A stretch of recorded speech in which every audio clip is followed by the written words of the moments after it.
여러분 안녕하십니까? KJBR TV를 시청해 주셔서 감사합니다. 이 시간은 하나님의 약속들에 대해서 살펴보려고 합니다. 하나님께서는 저와 여러분들을 위해서 일방적으로 약속을 하셨습니다. 무슨 약속일까요? 많은 약속이 있지만 그 가운데 중요한 것 몇 가지를 소개하려고 합니다. 첫째로, 하나님은 우리에 대한 계획이 있으시다고 약속하셨습니다. 우리가 어떤 일을 할 때에 먼저 계획을 세우고 하듯이 하나님께서도 우리를 위한 계획이 있으십니다. 예레미야 29장 11절에 보면 너희를 향해 내가 생각하는 생각을 내가 아노라.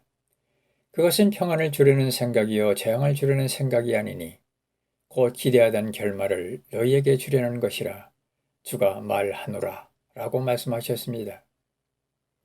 이 말씀은 하나님께서 유다 백성에게 평안을 주시려는 계획이 있다는 것이지요.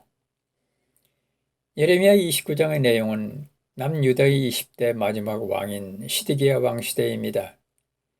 유다 백성들이 바벨론 느부갓네살에 의해 포로로 끌려가 생활을 할 때에 그들에 대한 하나님의 계획은 변함이 없음을 약속하셨습니다. 그 계획은 유다 백성이 포로 생활을 하지만 70년이 차면 그들을 다시 예루살렘으로 돌아오게 하는 것입니다. 14절에 보면 내가 너희를 만나리라 주가 말하노라. 또 내가 너희의 포로된 것을 되돌리고 모든 민족으로부터 내가 너희를 쫓아내어 머물게 한 모든 곳으로부터 너희를 모으리라. 주가 말하노라. 또 내가 너희를 다시 데려오되 내가 너희로 하여금 포로가 되어 끌려가서 떠나게 했던 곳으로 데려오실 것이라고 하였습니다.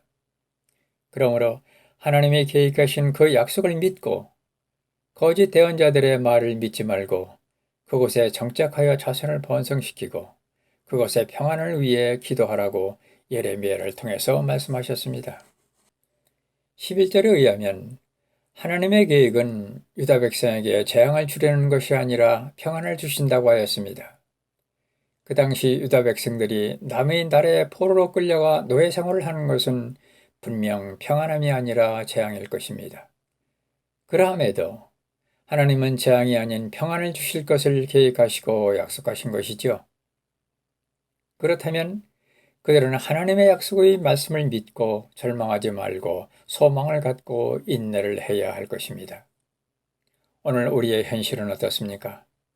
전쟁과 기근, 지진, 기후변화, 전염병 등 평안보다는 근심과 걱정, 불안한 속에서 살고 있지 않습니까? 이러한 불행의 원인은 인간의 죄와 욕심에서 온 것으로 하나님의 뜻은 아닙니다. 재앙이나 불행의 원인은 인간이 하나님과 멀어질 때 생긴다고 성경은 말씀합니다.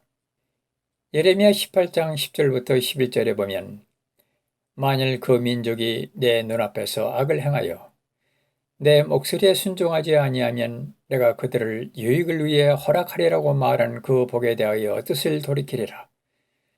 그러므로 자, 이제 유다 사람들과 예루살렘 거주민들에게 말하여 이르기를 주가 이같이 말하노라. 보라, 내가 너희를 칠 재앙을 만들고 너희를 칠 계략을 세우나니 이제 너희는 각각 자기의 악한 길에서 돌이키며 너희 길들과 너희의 행위들을 선하게 할지어다라고 말씀하셨습니다. 여러분, 우리가 잊지 말아야 할 것은 하나님은 분명 우리에게 주실 평안을 계획하시고 약속을 하셨지만 우리가 하나님께 대적하여 악의 길을 걸으며 그 길에서 돌이키지 않으면 받을 복이 화로 변한다는 것입니다. 그러면 우리는 어떻게 해야 할까요? 하나님께 회개하며 기도해야 합니다. 둘째로, 하나님은 우리의 기도를 들으신다고 약속을 하셨습니다. 이러함에도 우리가 기도하다가 중단하는 이유는 무엇인가요? 그것은 하나님께서 우리의 기도를 듣지 않으신다고 생각하기 때문이지요. 이와 같은 생각은 자신의 기도한 대로 이루어지지 않기 때문일 것입니다. 그러나 우리가 기도해도 응답을 받지 못하는 것은 하나님이 들으시지 않아서가 아닙니다. 우리가 잘못 구하기 때문이 아닌지 살펴보아야 합니다. 야고보서 1장 6절로 7절에 보면 믿음으로 구하고 의심하지 말라고 하였습니다. 그런가 하면 4장 3절에는 너희가 구하여도 받지 못하면 그것을 너희의 정욕으로 쓰려고 잘못 구하였기 때문이라고 하였습니다. 즉, 정욕에 의한 기도는 하나님과는 관계가 없고 오직 자신의 쾌락이나 욕심을 위한 기도라 응답이 없는 것이지 하나님이 듣지 않으신 것이 아닙니다. 우리는 열왕기상 3장 9절부터 13절에서 솔로몬이 하나님께 어떻게 구하였는지 교훈을 삼아야 할 것입니다. 자신이 바라는 대로 되지 않는다고 하여 하나님이 듣지 않으신 것이 아니고 하나님의 뜻에 맞게 기도하면 구하지 않은 것까지 주시는 하나님이십니다. 솔로몬이 그렇게 기도하였습니다. 예레미야 33장 3절에 보면 나를 부르라. 그리하면 내가 내게 응답하고 네가 알지 못하는 크고 능력 있는 일들을 내게 보이리라 라고 하였습니다.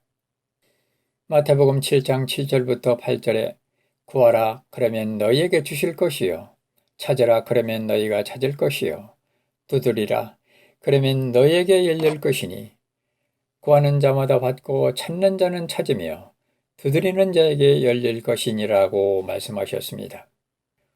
우리가 문제들을 하나님께 맡기고 기도할 때 하나님은 그 기도를 들으시고 우리가 알지 못하는 것들로 응답해 주신다고 약속하셨습니다. 그러므로 데살로니가전서 5장 17절의 말씀처럼 쉬지 말고 기도해야 합니다. 하나님은 우리를 위한 계획이 있으시며 우리의 기도를 들으시며 세 번째 약속은 무엇일까요? 셋째로 하나님은 우리를 대신해서 싸우신다고 약속을 하셨습니다. 인간의 능력은 한계가 있습니다. 우리의 힘으로 해결하지 못하는 일들이 너무나 많습니다. 그러나 하나님은 전지전능하십니다. 모든 것을 아시고 모든 것을 하신다고 성경은 말씀합니다.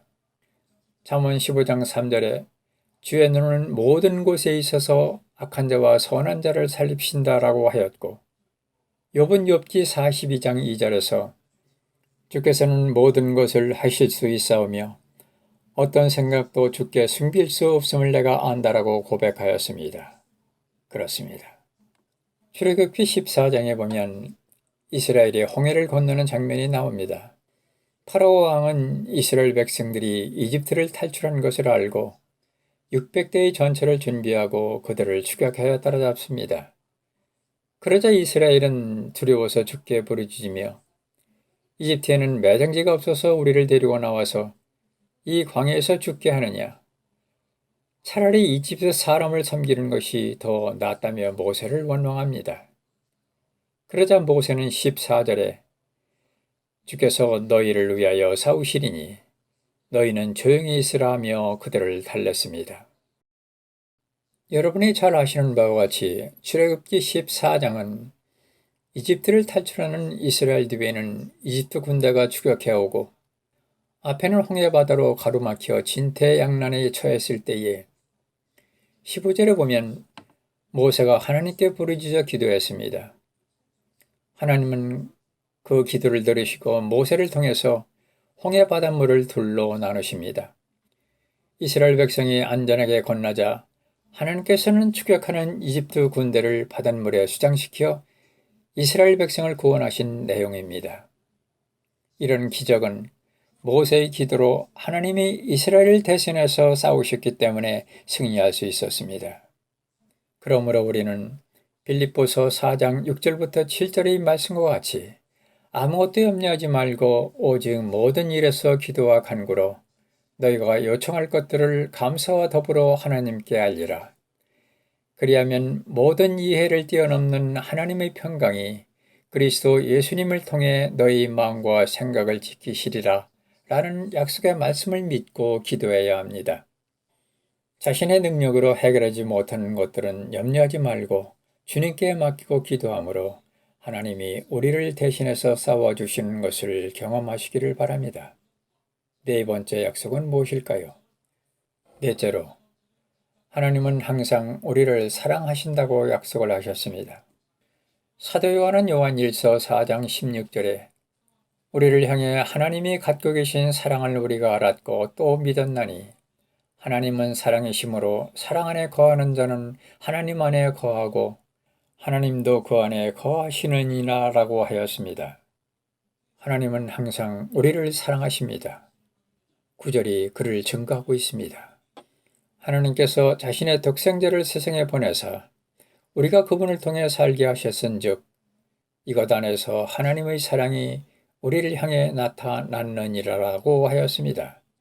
독생자 예수님을 이 땅에 보내주신 것이 사랑입니다.